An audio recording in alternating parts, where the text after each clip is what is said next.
Le Seigneur Jésus est plus que vainqueur. Il a dominé la mort et l'enfer. Le Seigneur Jésus est plus que vainqueur. Nous te louons, Jésus. Nous t'adorons, roi des rois.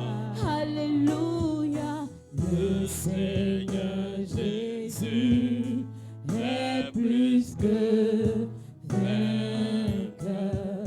Nous te louons, Jésus. Nous t'adorons, roi des rois. Alléluia. Le Seigneur Jésus est Plus que vainqueur. Seigneur Jésus, nous te louons, nous t'adorons. Que serons-nous sans toi? Que serait l'humanité sans toi? Que serait l'univers sans toi?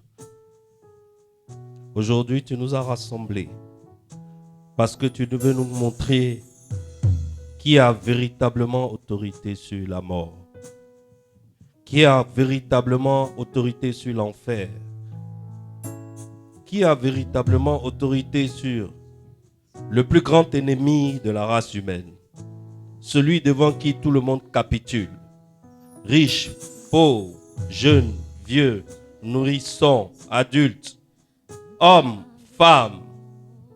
Nous capitulons tous devant cet ennemi qui s'appelle la mort.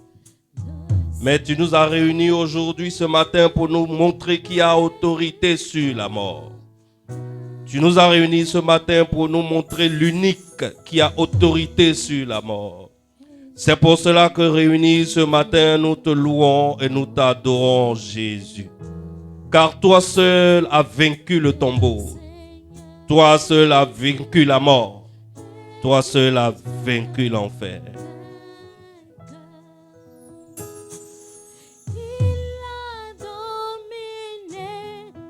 La mort et l'enfer.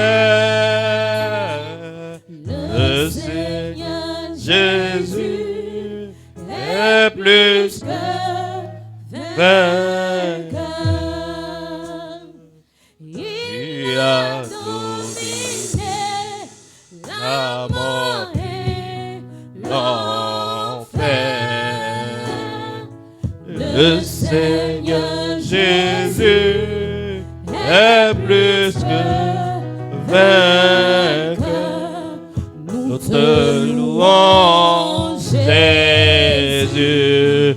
Nous t'adorons, ô roi des rois. Le Seigneur Jésus, tu es plus que vainqueur.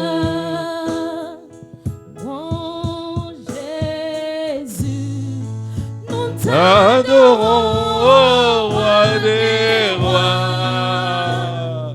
Le Seigneur Jésus, tu es plus que vainqueur.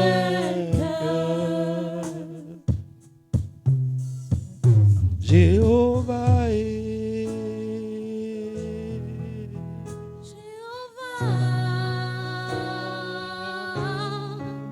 Jéhovah est. Si tu es ici ce matin pour l'adorer, je veux que tu te tiennes debout. Je veux que tu te tiennes debout dans sa présence. Jéhovah est. Jéhovah. Jéhovah est. Jéhovah.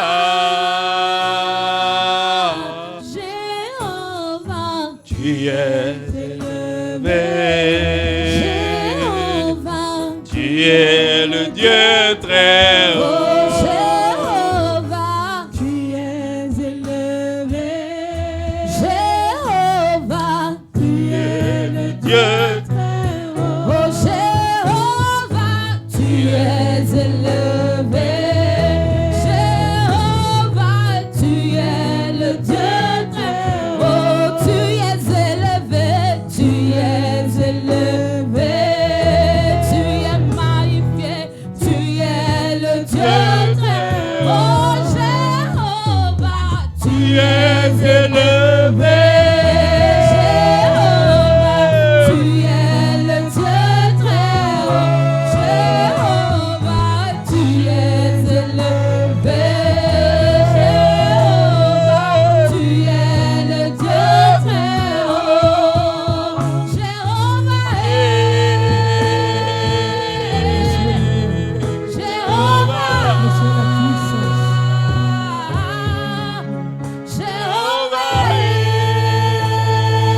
tu es acclamé.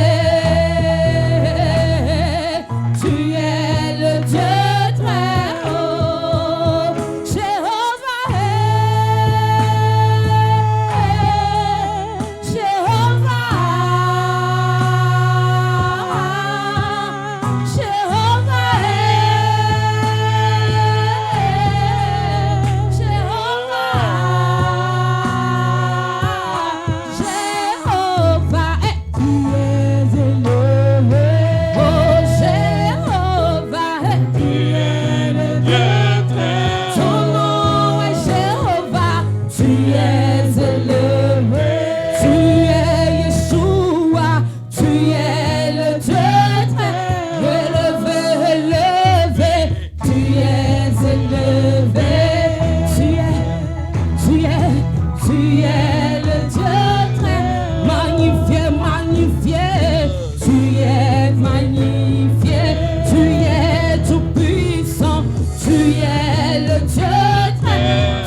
Une dernière fois, tu as dominé la mort et il faut lui dire tu as, faut pas dire il a dominé.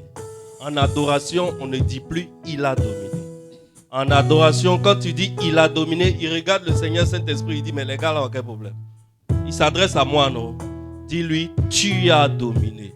Je veux voir un peuple qui adore Dieu.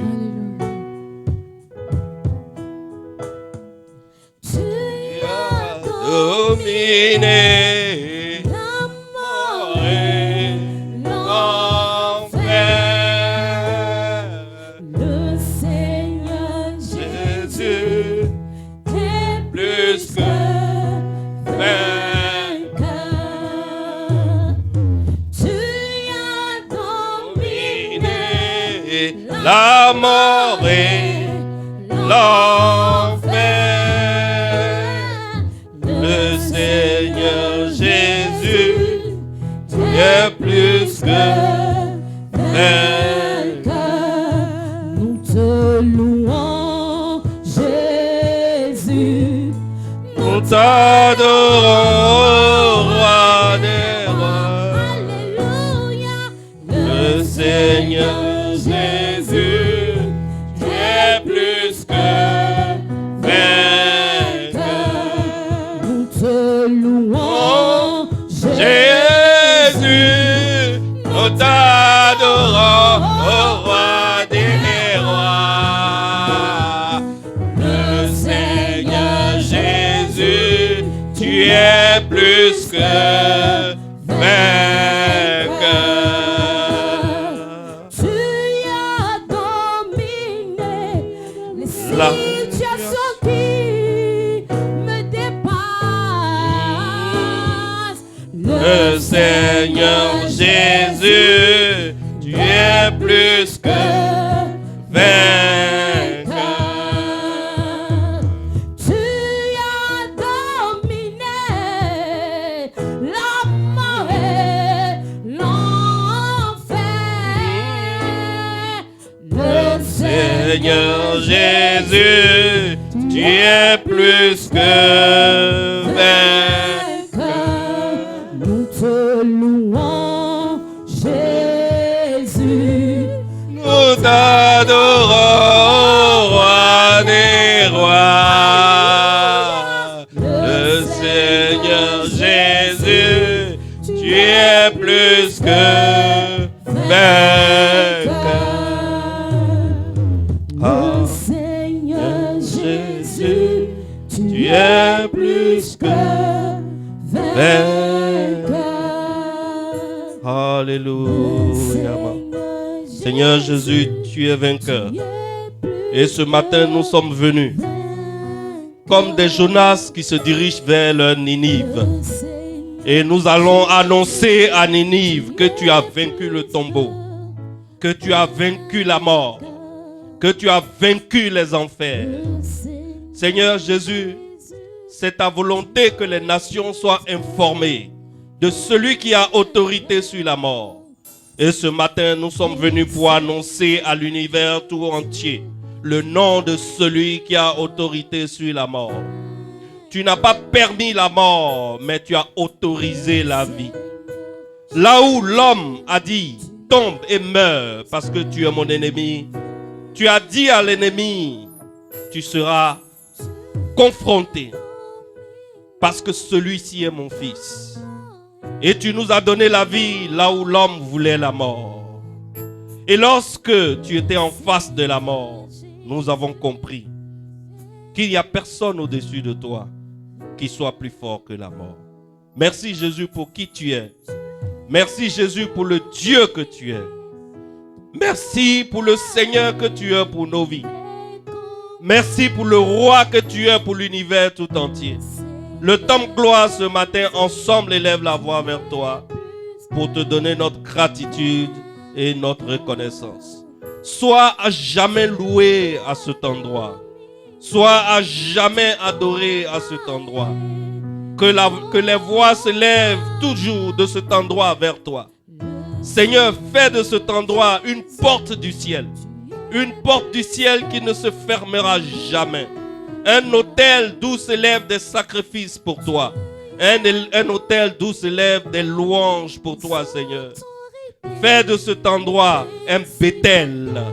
Fais de cet endroit la porte du ciel pour Benjerville. Merci ce matin. Merci pour ta présence. Merci pour cette année de plus, cette saison de plus. Si tu as autorisé cette saison de plus, c'est parce qu'il y a encore du travail à faire. Donne-nous la santé, donne-nous la force de faire ce travail pour toi. Au nom de Jésus. Amen. Alléluia.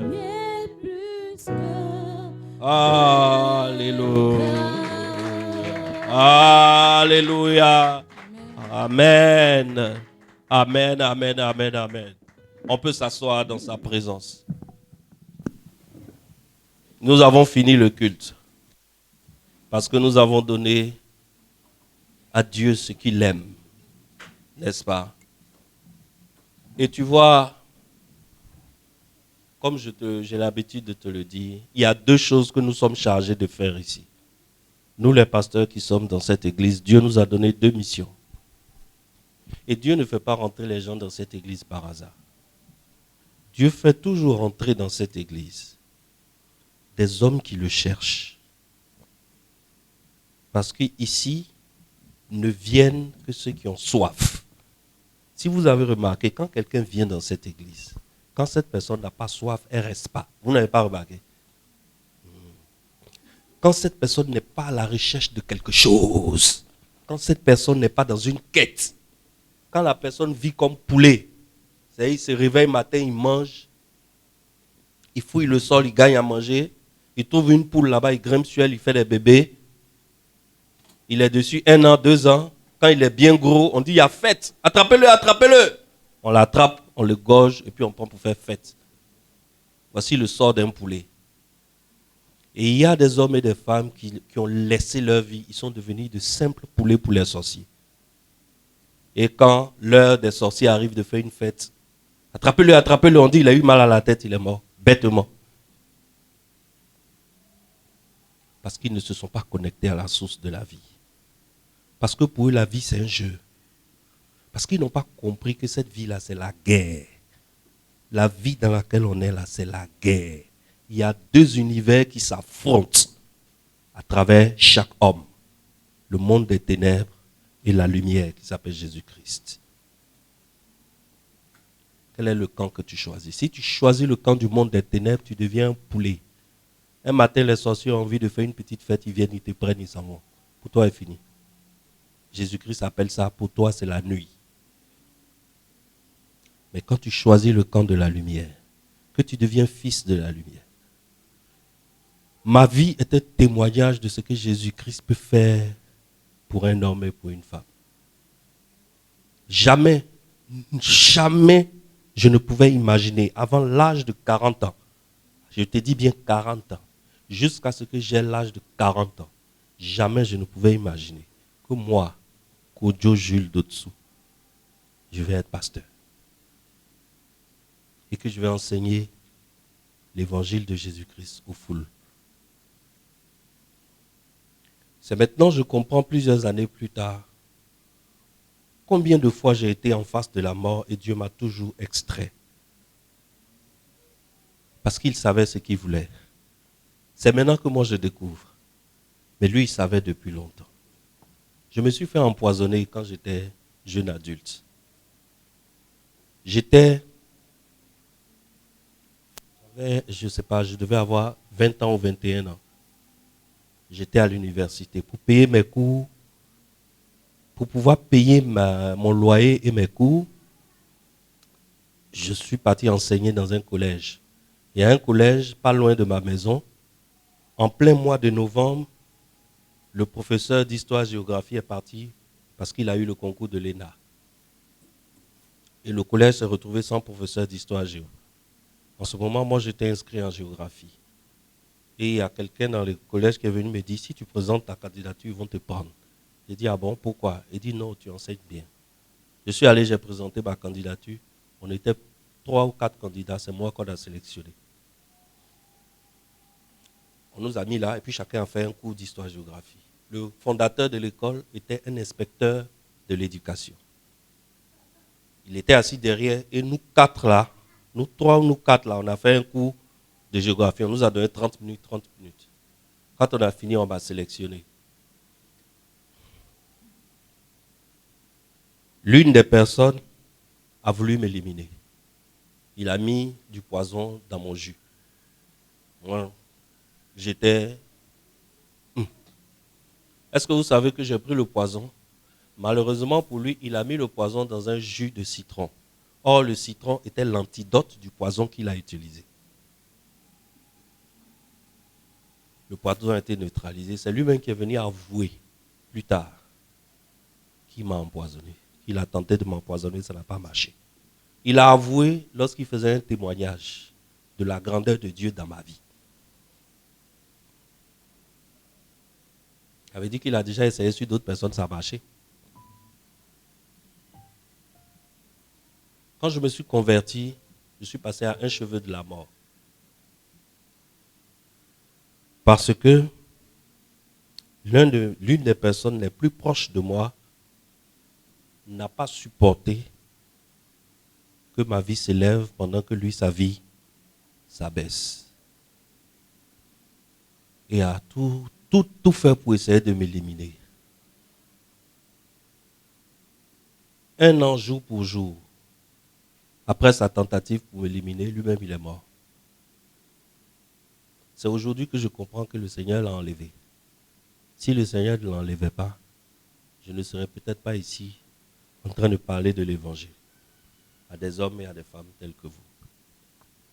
Donc, quand j'ai eu ces 52 ans, le mercredi passé, j'ai fait une sorte de bilan de ma vie. Et j'ai vu que il y a un Dieu qui a autorité sur la mort. C'est-à-dire, on le dit quoi? On le dit dans la bouche. Mais ce n'est pas au fond de nous. Ce n'est pas rentré en nous. Parce que si c'est rentré en nous, il y a des attitudes qu'on n'aurait pas. En théologie, il y a quelque chose qu'on appelle les pensées conflictuelles. C'est quoi les pensées conflictuelles? Ça veut dire tu crois quelque chose, mais tu vis le contraire de la chose. Selon toi, tu crois quelque chose. Donc, selon nous, nous croyons que Jésus-Christ est au-dessus de la mort. Mais nous vivons comme des gens qui ont peur de la mort encore. Est-ce que vous voyez? C'est pour cela que j'ai décidé de te donner le message d'aujourd'hui. Ce matin, ce n'est pas moi qui devais prêcher parce que je suis malade comme un cochon. Mais je déclare ce matin que je suis guéri. Depuis vendredi soir jusqu'à aujourd'hui, je n'ai pas trouvé l'usage de ma tête. Mais 5 minutes avant de monter, ma tête s'est calmée. Et je déclare que je brûle les racines de cette grippe au nom puissant de Jésus. Et que après ce dimanche, ma santé ne fera que aller de mieux en mieux. Amen. Je suis venu ici ce matin pour te parler de celui qui a autorité sur la mort. Après ce culte-là, ta vie ne doit plus être la même. Après ce culte-là, ton rapport au Seigneur Jésus-Christ doit avoir changé. Dis-moi amen bien. Avant de passer au message, j'aimerais dire rapidement que nous avons prévu une séance de baptême. On va faire un baptême à la fin du mois d'août. Toute personne qui est ici, qui n'est pas encore passée par les eaux du baptême, il faut contacter le pasteur Jacques. Chez nous à l'église ici, il est le directeur de tout ce qui concerne le baptême. Il va parler avec toi, il va te dire ce qu'il faut faire. Même si tu n'as pas fait coup de baptême, dans la Bible, il n'y a pas coup de baptême. C'est nous les hommes, on a institué coup de baptême. Dans la Bible, on se baptise d'abord et puis on apprend à connaître Dieu derrière. Nous, on fait le contraire. On dit que quelqu'un n'a qu'à apprendre à connaître Dieu, après on fait un examen pour voir s'il est apte et puis on le baptise. Nous, on ne fait pas ça à la destinée. À la destinée, tu veux être baptisé, on te baptise. Mais quand on t'a baptisé là, on vient de passer un contrat. C'est un contrat selon lequel tu vas t'abandonner pour qu'on t'enseigne Christ. Tu vas t'abandonner pour qu'on t'apprenne à connaître le seul vrai Dieu et celui qui l'a envoyé, Jésus-Christ. Amen. Alors tu contactes le pasteur Jacques.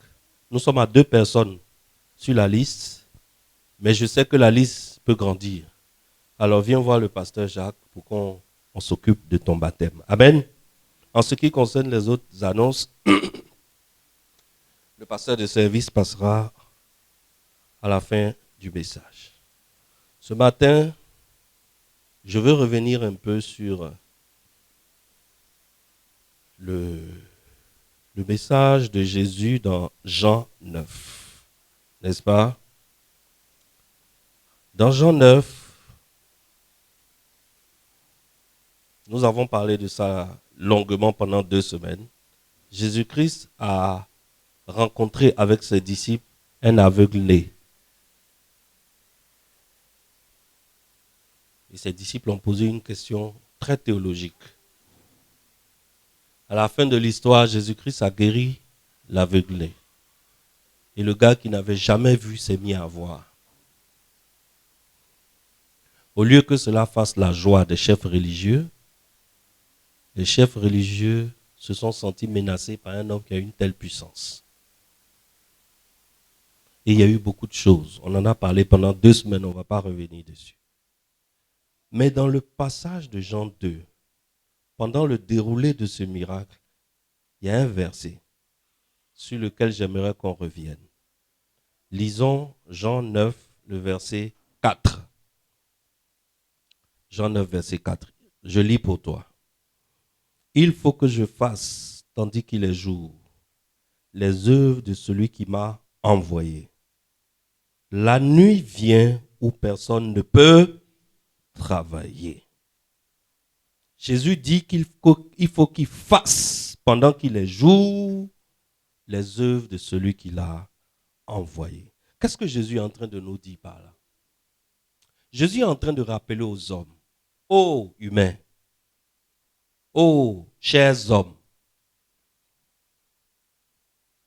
le temps que Dieu accorde, le temps que Dieu vous accorde pour accueillir la grâce est un temps limité. C'est ce que Jésus est en train de dire. Le temps que Dieu vous accorde, chers humains, pour accueillir sa grâce est un temps limité. Parce qu'il dit, tandis qu'il est jour. Tandis qu'il est jour. Le jour dont Jésus parle, c'est le temps de la vie actuelle. C'est le temps de la vie présente. Alors pendant que nous sommes encore ici, sur cette terre, on a l'opportunité de consacrer notre temps et notre vie à le servir. On a l'opportunité de consacrer notre temps et notre vie à le connaître et à le faire connaître. Ça ne va pas durer éternellement. Tout chrétien est un Jonas. Et tout Jonas a un Ninive à qui il doit annoncer le message de Dieu. Alors, c'est le moment pour toute personne, c'est le moment pour tout chrétien de s'adonner à cette tâche avant que vienne la nuit. Est-ce que quelqu'un me suit? Tandis qu'il est jour, c'est le moment pour tout chrétien. Je n'ai pas dit tout pasteur, je n'ai pas dit tout missionnaire, je n'ai pas dit tout prophète. C'est le moment pour tout chrétien de connaître Jésus-Christ et de le faire connaître. Tandis qu'il est jour. Parce que la nuit vient. Quand la nuit vient, plus personne ne peut travailler. Jésus dit, quand la nuit vient, plus personne ne peut travailler. La nuit, c'est quand Dieu ordonne pour quelqu'un la fin de toute activité terrestre. Et personne ne connaît le jour de sa nuit. Alors, pendant qu'il est encore jour, cher Jonas, va à Ninive. Annonce-leur que Dieu veut qu'ils se répandent pendant qu'il est encore jour. La repentance, là, c'est accepter d'entreprendre ce voyage. Ce voyage qui consiste à apprendre à connaître intimement Christ et à lui ressembler. C'est ça qui est la repentance. La repentance, ce n'est pas comme tu cherchais femme des gens. À partir de maintenant, il ne faut plus chercher femme des gens. Ce n'est pas ça qu'on appelle la repentance. Ça, là, ce n'est même pas la repentance. Ça, c'est la morale. Toi-même, là, tu ne sais pas que femme de ton ami, on ne cherche pas. Est-ce que tu as besoin d'un pasteur pour savoir ça? Tu as besoin d'un pasteur pour te dire ça? Toi-même, là, tu ne sais pas que l'argent que quelqu'un a gardé pour faire quelque chose, on ne va pas voler derrière lui pour faire autre chose. Tu sais ou bien tu ne sais pas? Donc, moi, je ne veux pas prendre mon temps pour venir t'enseigner ça. Ça, ce n'est pas la repentance. Ça, c'est simple morale. La repentance, c'est lorsque tu ne connaissais pas Jésus et que maintenant tu entreprends de connaître intimement Christ. C'est ça qu'on appelle la repentance. La repentance, c'est lorsque quelqu'un qui n'avait pas Christ dans sa vie, quelqu'un pour qui Christ n'était rien, ou bien quelqu'un, on lui a dit que Christ est Dieu, il dit d'accord, j'ai compris. Mais il n'a aucun engagement personnel de son cœur vis-à-vis de connaître Christ. Jésus-Christ, quand il était sur la terre, il nous a dit, qu'est-ce qu'on appelle la vie éternelle? Il dit la vie éternelle, c'est que les hommes apprennent à te connaître, toi le seul vrai Dieu, et celui que tu as envoyé qui est Jésus-Christ. Tant qu'un homme n'entreprend pas le voyage qui consiste à connaître intimement Jésus-Christ, il ne s'est pas encore repenti. Il ne s'est pas encore repenti. Et Jésus-Christ nous appelle, nous qui avons entrepris de le connaître.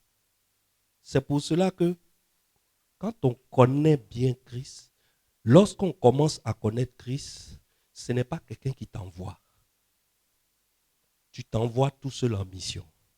Parce que connaître Christ, ça va avec le faire connaître. Les deux marchent ensemble.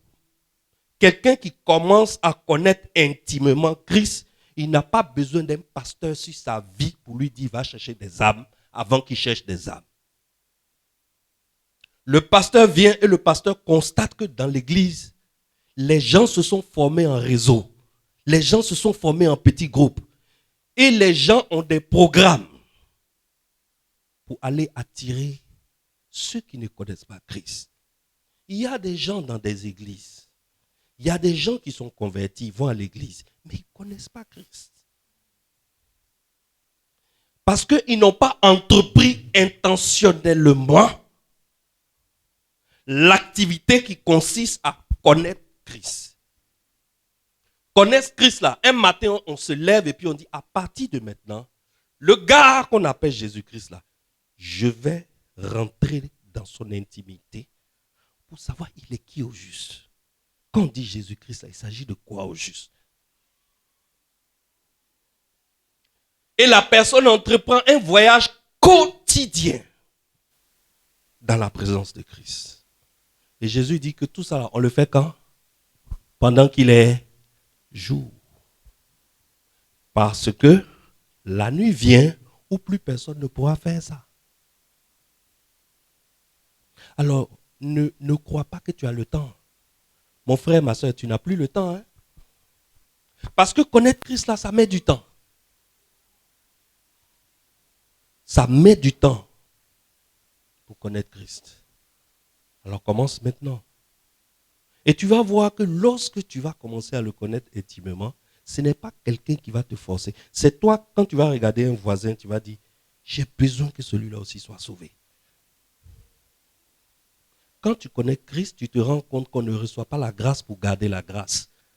Quand on reçoit la grâce, c'est pour la partager. On est ici, là. Toi, tu partages la grâce avec qui? Montre-moi la personne avec qui tu partages la grâce. Si dans cette église, tout de suite, je demande à chaque bishop de se lever et de me montrer une âme avec laquelle il partage la grâce, avec laquelle il a partagé la grâce, dimanche prochain, beaucoup ne vont plus venir parce qu'ils vont dire je les ai humiliés.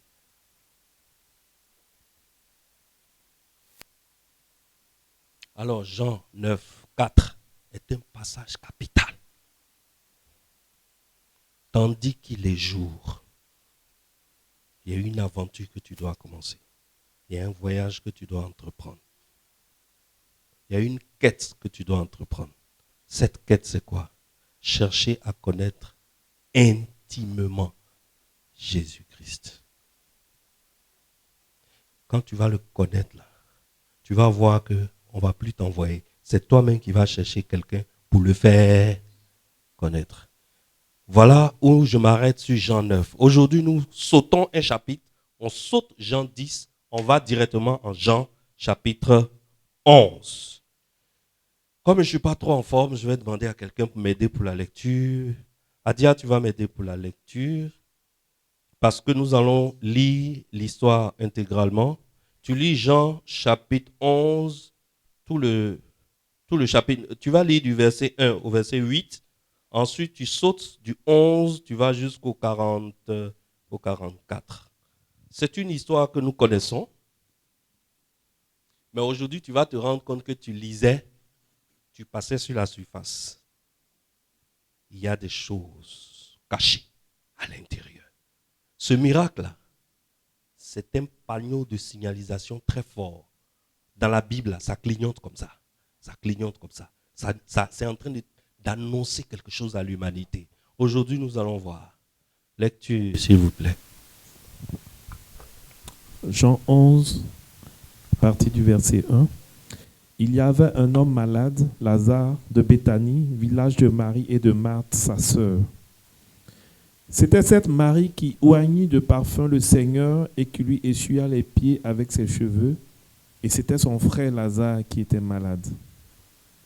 Les sœurs envoyaient dire à Jésus, « Seigneur, voici, celui que tu aimes est malade. » Après avoir entendu cela, Jésus dit, « Cette maladie n'est point à la mort, mais elle est pour la gloire de Dieu, afin que le Fils de Dieu soit glorifié par elle. » Or, Jésus aimait Marthe et sa sœur et Lazare.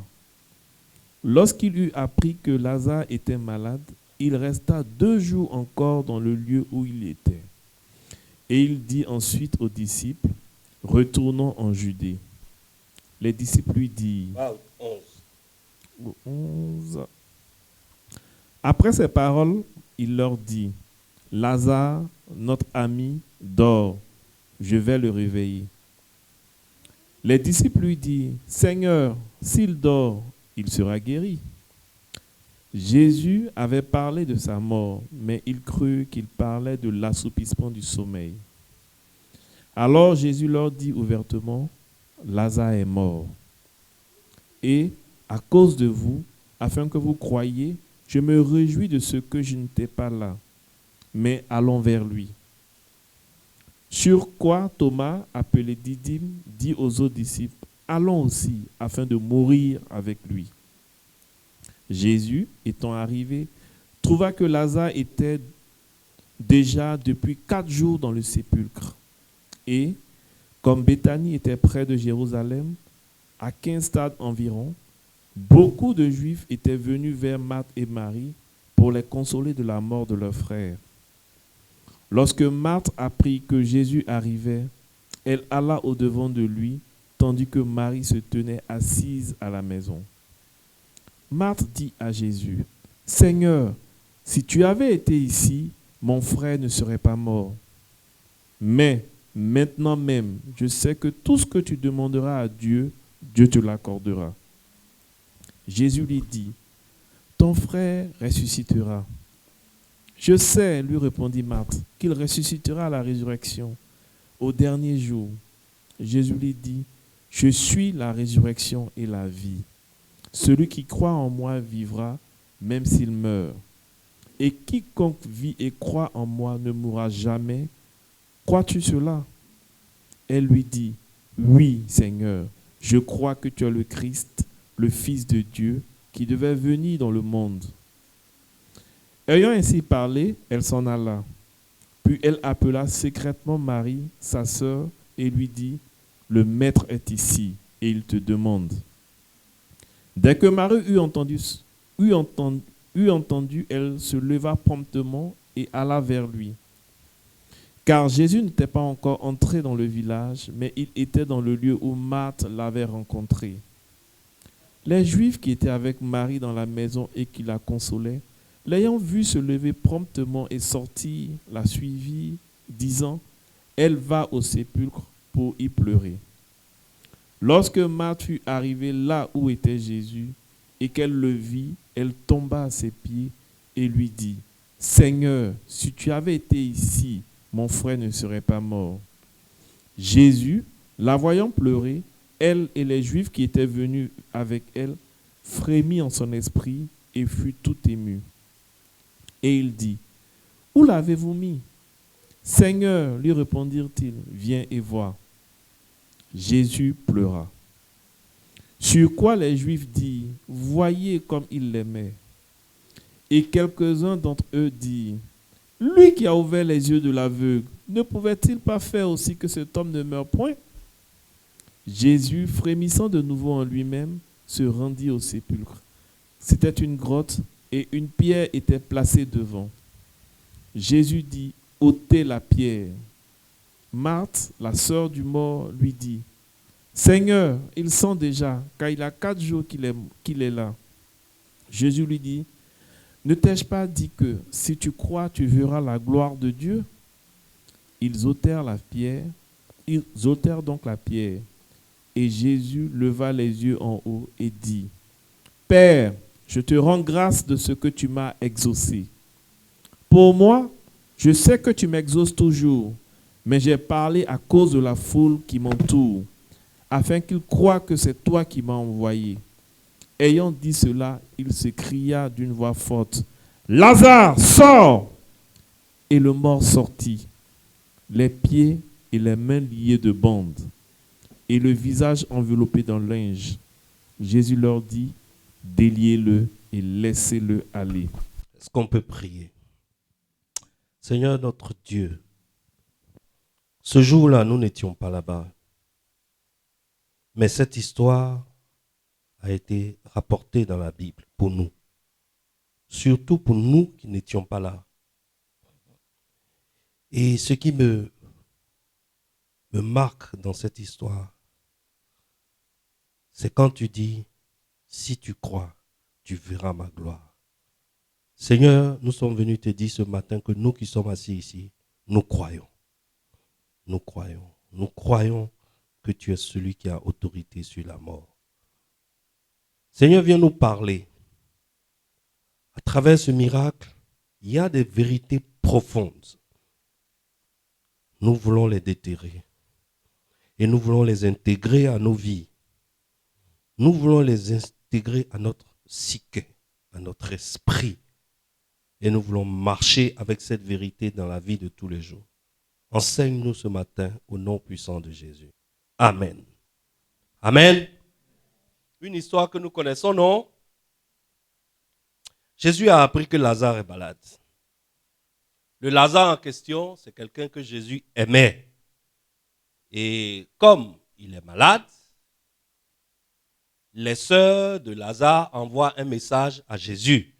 Un message urgent, en lui disant, urgent, urgent. C'est comme ça on fait nos SMS, non? Quand on veut parler à quelqu'un qui fait souvent mal, les Adia par exemple. Adia par exemple, il ne lit jamais ses WhatsApp. Donc quand tu veux parler à Adia, il faut que tu mettes là-bas urgent, urgent, pour qu'il accepte de lire ton message.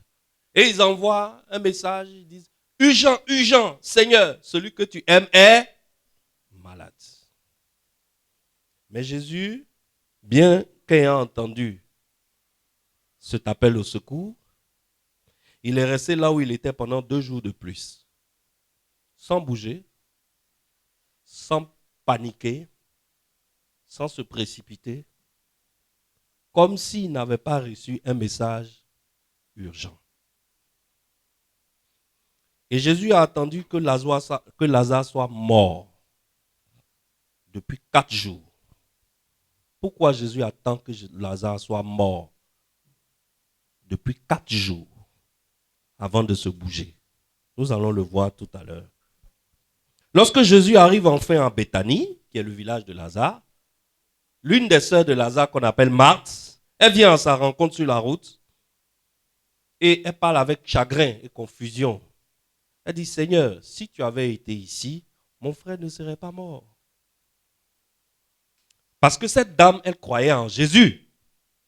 Marthe, elle croyait que Jésus avait le pouvoir de guérir Lazare. Vrai ou faux? Elle croyait en ça. Mais il y a quelque chose aussi qu'elle croyait.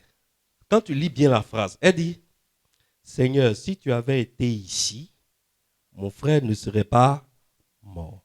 Ça veut dire que Seigneur, merci d'être venu, mais c'est trop tard. Ça veut dire que Seigneur, merci, tu es venu, mais tu es venu en retard. Jésus lui dit que Lazare va ressusciter. Marthe, elle accepte, pensant que Jésus parlait de la résurrection, de la fin des temps, dans un avenir lointain. Donc, dans sa tête, comme nous tous d'ailleurs, dans la tête de Marthe, quand Jésus lui dit, ton frère va ressusciter, c'est un espoir. Et vous voyez, ce genre d'espoir, nous l'avons lorsque nous considérons qu'une situation est définitivement gâtée et qu'on ne peut plus rattraper. Alors, quand on pense qu'une situation est définitivement pourrie et qu'on ne peut plus la rattraper, et que le pasteur ou le prophète vient chez nous à la maison et dit, courage, Dieu va faire, on ne refuse pas ce qu'il dit, n'est-ce pas? Mais en réalité, on range ça où? On range ça dans une catégorie théologique. Hein? Dans la tête de tout chrétien, il y a une catégorie théologique où on range ce type d'espoir-là. On se dit, Dieu est capable de faire, il va faire, mais ce n'est pas tout de suite, il va faire plus tard. Alors, on range ça dans le plus tard. Oui, il peut faire, mais plus tard. N'est-ce pas? Et Marthe est allée se réfugier dans cette catégorie. Parce que pour Marthe, le présent ne peut plus rien offrir. Il y a un homme, il y a une femme qui m'écoute ce matin. Et qui est en train de traverser une situation où elle estime que pour le présent, là, c'est trop tard. Il y a un homme et une femme qui est en train de vivre ce que Marthe a vécu. Et qui a mis son espoir dans cette catégorie où on pense que Dieu peut faire, mais pas tout de suite. Ça sera demain. Ça sera plus tard. Il y a un homme qui veut quelque chose. Il a demandé à Dieu, ça fait des années. Il ne voit pas l'exaucement. Il a dit, Seigneur, je sais que tu peux faire. Mais en réalité, il a arrangé ça dans un espoir très futur. Il y a une femme qui veut quelque chose. Elle est en train de demander à Dieu. Mais ça fait des années. Elle ne voit même pas le début du commencement de ce qu'elle a demandé. Aucun homme même ne la drague. Au moins, si un homme la draguait, elle pouvait penser que son mariage là est possible. On ne la drague même pas. Elle passe là, on ne lui dit même plus, psst, psst, psst, maman, viens, viens. Non. Donc pour elle, quand le pasteur lui dit, c'est ton tour, c'est ta saison, elle dit, oui, papa, j'ai compris. Parce qu'elle a déjà rangé ça dans cette catégorie où, dans le présent, plus rien n'est plus possible.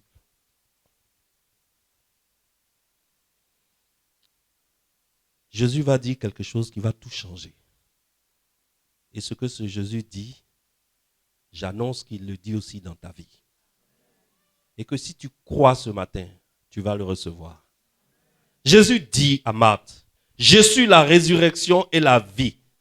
Celui qui croit en moi vivra même s'il meurt. Je suis en train de dire, même si ta situation est morte, ça va revenir à la vie. Même si ta situation est dans une catégorie où tu penses que plus rien ne peut sortir du présent. Ce matin, Jésus me mandate pour te dire, ta situation va vivre. Jésus n'a pas dit, j'apporterai la résurrection. Jésus n'a pas dit, je crois en la résurrection. Jésus dit, je suis la résurrection. Ça veut dire que la résurrection n'est pas un événement lointain. La résurrection, c'est une personne. Et cette personne-là, tu l'as devant toi. Alors Jésus se rend au tombeau. Et comme tout humain endeuillé, comme tout humain normal endeuillé, qu'est-ce qu'il fait? Il pleure. On dit Jésus pleura comme un simple humain. Et à la fin, Jésus crie d'une voix forte, Lazare, sors. Et l'homme qui était mort depuis 4 jours est sorti du tombeau, encore enveloppé dans son linceul. La question que je vais te poser alors, c'est pourquoi Jésus a pris tout son temps avant de venir? Quand on lui a dit que ton ami est malade, entre le moment où on lui a dit que son ami est malade et le moment où Jésus va venir, il y avait 4 jours. Le gars est mort, ça fait 4 jours. Pourquoi Jésus a mis autant de temps? Il a fait exprès. Jésus a fait exprès d'attendre suffisamment longtemps pour que la mort soit humainement constatée, pour que la mort soit consommée, pour que la mort soit irréversible. Il ne faut pas que quelqu'un va venir dire non, comme il était juste évanoui.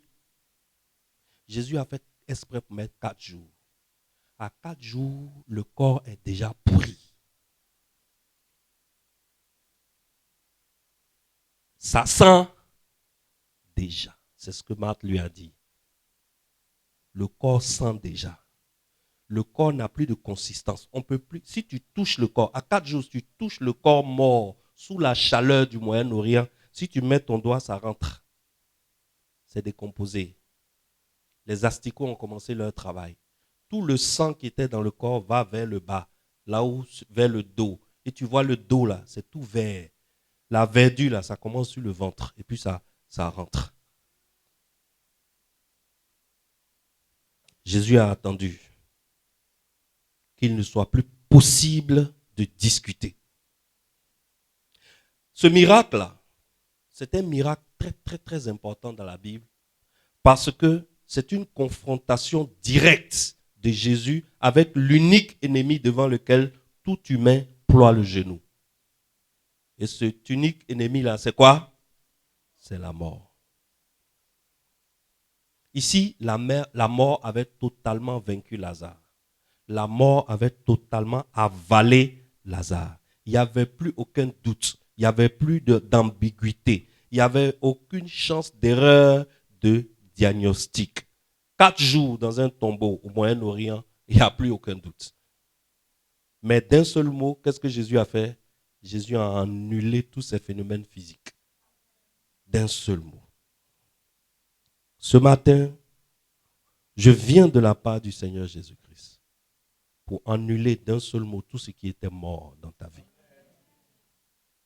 Tout ce qui était considéré par les humains comme irréversible, reprend vie ce matin. Parce que celui qu'on appelle la résurrection, il se tient à l'intérieur de toi maintenant. Excellence, ce qu'on voit dans ce miracle, c'est l'autorité de Jésus. Il ne faut pas confondre la puissance et l'autorité. La puissance est impressionnante, mais l'autorité, c'est autre chose. L'autorité ne demande pas la permission. L'autorité est au-delà des règles de la vie physique. L'autorité ne négocie pas. L'autorité commande et la réalité obéit. Et l'autorité met en échec toutes les règles de la vie physique. Alors dans ce miracle, Jésus n'est pas arrivé en retard. Jésus a délibérément choisi d'arriver quand la mort avait épuisé ses arguments. Jésus-Christ est arrivé quand il n'y a plus d'espoir. L'espoir s'est complètement vidé. Quand il ne restait plus aucune possibilité d'explication humaine. C'est en ce moment que Jésus-Christ a choisi d'arriver. Jésus-Christ a choisi d'arriver au moment précis où tout le monde est d'accord que là, où on est arrivé là, seul Dieu peut agir. Et il est arrivé à ce moment et il a agi comme seul Dieu peut agir. Et voilà, ce jeune rabbin l'a dit à tout le monde, je suis le Fils de Dieu. Les pharisiens et les scribes disent, c'est un imposteur. Mais voici une situation où seul Dieu pouvait agir. Le jeune rabbin arrive et il agit dans une situation comme Dieu. Les chefs religieux, ils ont immédiatement compris ce détail important. Alors, ils ont compris que les gens vont commencer à croire ce jeune rabbin. À partir de ce miracle-là, les gens vont commencer à le croire quand il dit qu'il est fils de Dieu. Parce qu'il vient d'agir à un moment où seul Dieu peut agir. Alors après ce miracle, normalement les pharisiens, les chefs religieux, ils devaient faire une réunion pour reconnaître la divinité de Jésus et se rallier et s'aligner derrière lui, n'est-ce pas? Au contraire, les pharisiens, les grands prêtres, ils ont convoqué une grande assemblée générale extraordinaire. Parce que pour eux, l'heure est grave. L'heure est grave pourquoi? L'heure est grave parce que leur autorité est menacée. Ils n'ont pas nié le miracle parce que ce n'est pas un miracle que quelqu'un pouvait nier. Mais ils ont dit, si nous laissons ce gars-là continuer comme ça, tout le monde va finir par croire en lui. Alors, ce n'est pas bon pour notre autorité. Alors, ils ont décidé. C'est à cette réunion-là qu'ils ont décidé que Jésus doit mourir. Alors, le miracle qui a prouvé que Jésus avait autorité sur la mort est le même miracle qui a précipité la mort de Jésus. Le miracle qui a prouvé que ce jeune rabbin avait autorité sur la mort est le même miracle qui a déclenché son exécution. Lazare est sorti du tombeau, mais Jésus, lui, s'est avancé vers le tombeau. Ce miracle a été la révélation définitive de l'étendue de l'autorité de Jésus. Et paradoxalement, ce miracle qui a révélé que Jésus est tout puissant a été pour lui un décret de mort. Alors, nous voyons par ce miracle qui a autorité sur la mort. On voit clairement que celui qui a autorité sur la mort, son nom c'est Jésus. Et ça, je suis venu ce matin pour te dire que les nations ont besoin de le savoir. Parce que si elles ne le savent pas, elles ne peuvent pas se repentir et revenir vers le seul vrai Dieu. Les gens doivent savoir que Jésus-Christ seul a réellement confronté la mort face à face. Et il n'a pas eu à bégayer. Il n'a pas tourné autour du pot. Il n'a pas reculé un seul instant. Il a usé de son autorité. Il a neutralisé l'ennemi ultime de chaque homme. L'ennemi contre qui personne n'est préservé. Que tu sois grand ou petit, que tu sois riche ou pauvre, que tu sois puissant ou misérable, que tu sois célèbre ou anonyme, tu ne peux rien contre cet ennemi qu'on appelle la mort. Et Jésus-Christ est venu. Et Jésus-Christ a battu cet ennemi à plate couture. Alors, il faut que tu saches que depuis toujours, chez les nations, quand on dit quelqu'un a autorité sur la mort, c'est une fiction. Les gens du monde, les gens des nations, pour eux, la mort est un Dieu. Pourquoi? Depuis que l'homme est sur la terre, et il est passé toutes sortes d'hommes sur la terre, il est passé toutes sortes de philosophes, toutes sortes de savants, toutes sortes de médecins, toutes sortes de prophètes, toutes sortes de grands hommes de Dieu. Depuis que l'homme est sur la terre, personne n'a jamais eu autorité sur la mort. Alors, les nations cherchant une solution au problème de la mort, n'ayant pas trouvé de solution au problème de la mort, depuis des siècles et des siècles et des siècles, des millénaires et des millénaires, les nations ont fini par ployer genoux devant la mort et à considérer la mort comme Dieu. Est-ce que quelqu'un me suit? Alors, quand tu dis aux gens que quelqu'un a autorité sur la mort, il répond oui par politesse devant toi. Mais en réalité, dans son cœur, il ne croit pas. Et cette information que nous avons eue en Jean 11, nous l'avons, elle est dans notre tête, mais nous ne l'utilisons pas au moment de prendre des décisions importantes. Est-ce que quelqu'un me suit? Même nous les chrétiens, nous avons l'information que le Seigneur Jésus-Christ a autorité sur la mort. Malheureusement, ça reste seulement dans notre tête. Ça ne descend pas dans nos décisions importantes. Les nations ont fini par adorer la mort comme Dieu, au lieu d'adorer le Dieu qui a victorieusement confronté la mort. C'est notre rôle d'aller faire connaître aux nations que c'est le seul Dieu qui a autorité sur la mort, et il s'appelle Jésus. Il n'y a pas d'autre Dieu que Jésus qui peut délivrer l'homme de la mort. Et que les nations n'ont plus à craindre la mort, donc elles n'ont plus à adorer la mort, car Jésus-Christ a vaincu la mort. Jésus-Christ a vaincu la mort car il est Dieu. C'est une information capitale à avoir pour un humain, mais ça doit être plus qu'une information. Ça doit devenir un mode de vie.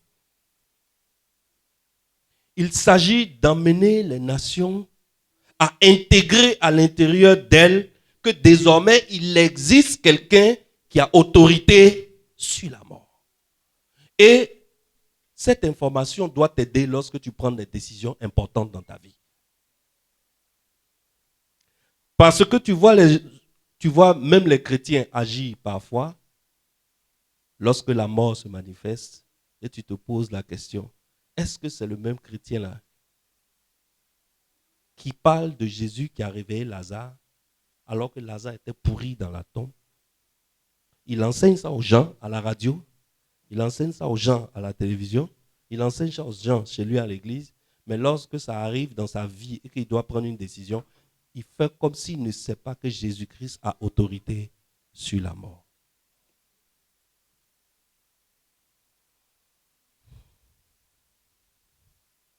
Alors, je viens dire à quelqu'un ici que tu es Jonas. En tant que Jonas, tu as un Ninive. Et le devoir que tu as envers ton Ninive, c'est d'aller dans ton Ninive et de leur parler du Dieu qui a autorité sur la mort. Il est de plus en plus urgent d'aller enseigner aux nations que Jésus-Christ n'est pas venu indiquer un chemin à suivre pour le salut des âmes, comme les autres prophètes, mais c'est lui-même qui est le chemin. Ça veut dire que si tu t'engages sincèrement à le connaître, plus à lui ressembler, c'est seulement en ce moment-là que tu es sur le chemin. Est-ce que quelqu'un me suit? Jésus-Christ n'est pas venu nous enseigner une vérité. C'est lui-même qui est la vérité. Ça veut dire que si tu n'es pas en train d'apprendre à connaître intimement Jésus-Christ, tu es hors de la vérité, quel que soit ce que tu enseignes. Est-ce que quelqu'un me suit bien? Jésus-Christ est la vie. Ça veut dire que si tu n'es pas intimement connecté à Jésus-Christ, tu n'es pas intimement connecté à la vie. Donc, où tu es là, tu es un mort vivant. Tu es un mort vivant. Et ça, c'est des choses que nous avons le devoir d'aller annoncer aux nations de façon urgente. Alors, les gens, on a fini. Les gens, en général, ce que je suis en train de t'enseigner ce matin, ils ne découvrent ça que le jour où ils sont sur le lit de mort. Les gens donnent toute leur confiance à des choses charnelles, à des choses physiques. Quand tu parles avec un Ivoirien, quand tu parles avec un Africain, il te dit, lui, sa seule vérité, c'est son travail et son argent. Est-ce que tu me suis? Cherche ton argent. Mon travail est mon premier mari. C'est ce qu'une femme va te dire. Mon travail est mon premier mari. Et les gens dépensent toutes les heures de vie que Dieu a prévues pour eux en dehors de la vérité, en dehors du chemin. Et lorsqu'ils sont enfin sur leur lit de mort, avec des tuyaux branchés partout, en train de chercher à prendre un seul bol d'air pour remplir les poumons, et puis ils ne trouvent pas. Désormais, pour remplir ses poumons, il faut une machine. C'est la machine qui remplit son poumon. Et c'est la machine qui expire à travers son poumon. C'est là qu'il te dit, cherchez-moi un prêtre ou cherchez-moi un pasteur.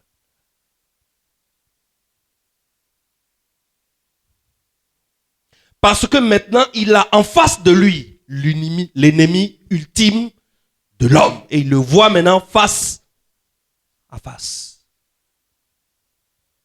Entre la nuit de vendredi jusqu'à ce matin, je n'étais que malade. Mes 2 narines bouchées. Je respirais par la bouche, malgré les médicaments que je prenais.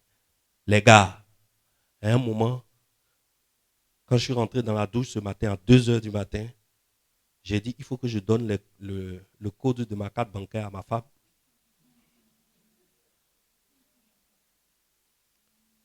Il faut que je laisse des traces, on ne sait jamais s'il y a déjà derrière moi. Et puis j'ai commencé à penser, qui va prendre soin de mes enfants? Bref, juste parce que mes 2 narines ont bougé.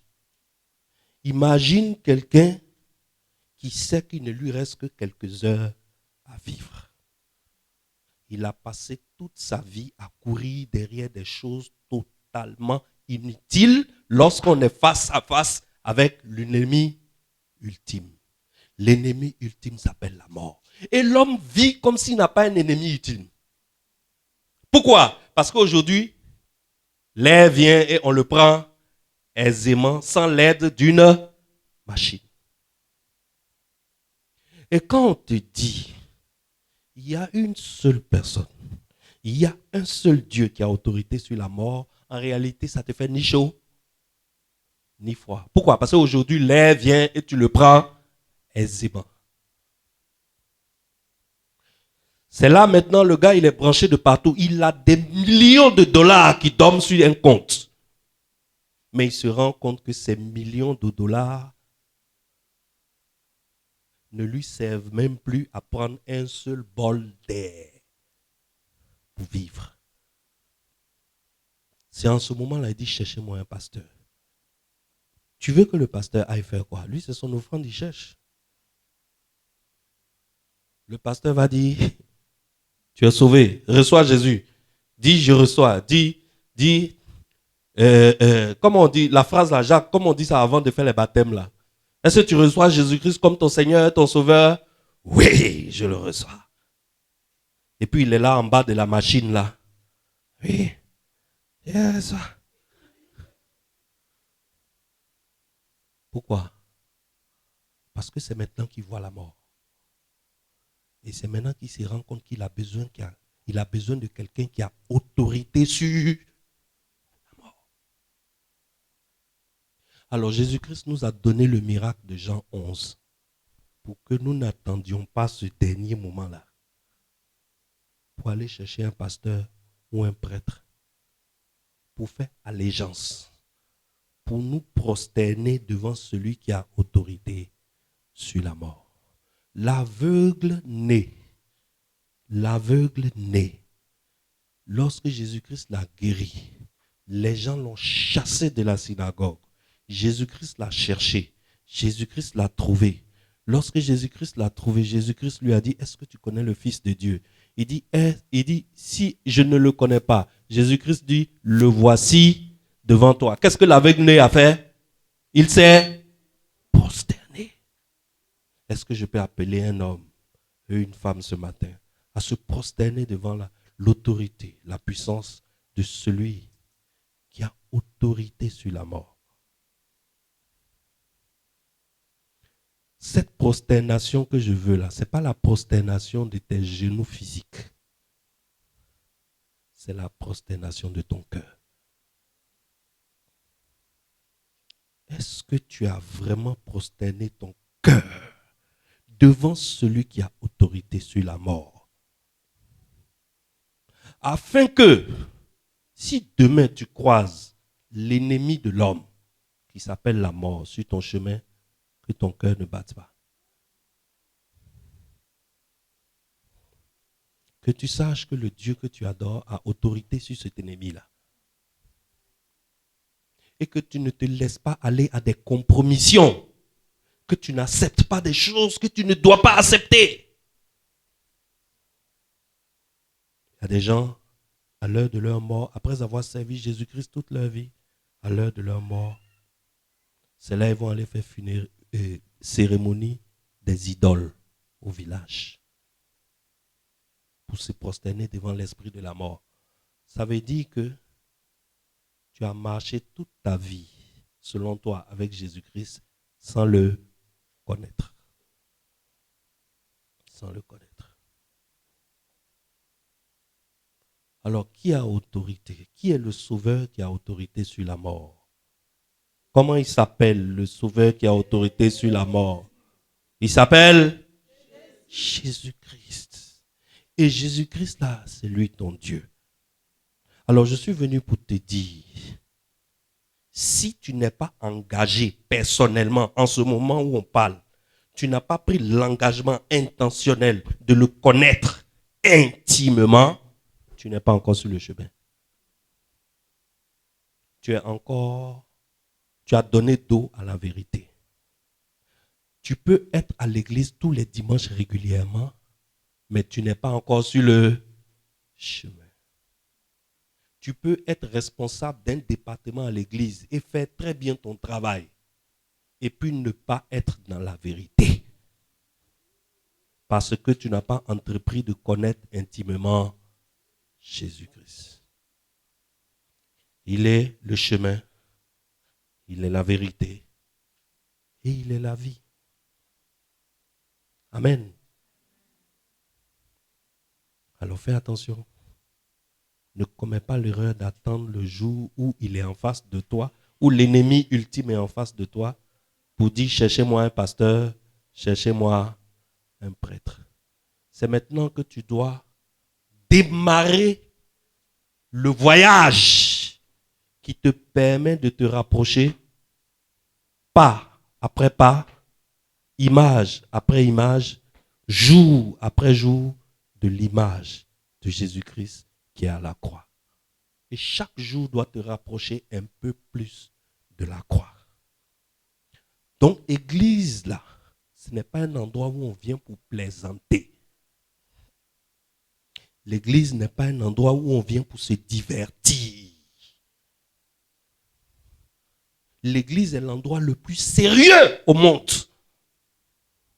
Parce que c'est à l'église qu'on peut traiter le problème du seul ennemi définitif de l'homme qui est la mort.